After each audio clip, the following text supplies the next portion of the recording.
નમસ્કાર. સરકારશ્રીને નમ્ર વિનંતી છે. અમારા વિઠ્ઠુદર ગામની અંદર દેશી અને વિદેશી દારૂના અડ્ડા ચાલે છે. માટે આના ત્રાસથી ગામના છોકરા અને પરગામના છોકરા પીવે છે અને બહેન બેટીઓને ત્રાસ આપે છે. આવા ત્રાસથી ના કારણે અમે બધા મીટિંગ યોજી છે.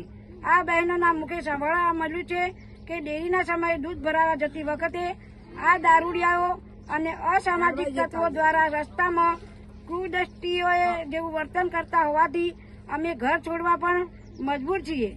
હાલની આ રાજ્ય સરકાર અને કેન્દ્ર સરકારને હર હંમેશ બેન દીકરીની વારે રહી છે અને શાંતિ અને સંસ્કારને વહેલી છે. તો આ અમારી સરકારશ્રીને બે હાથ જોડીને વિનંતી છે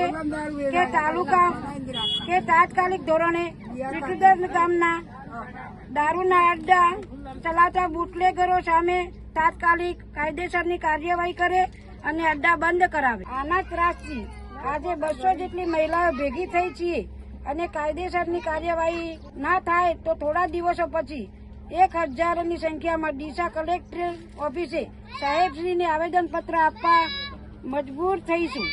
વિઠ્ઠુદર ગામની સમસ્ત દુખિયારી મહિલાઓ જય આત્માતા બંધ કરો, બંધ કરો.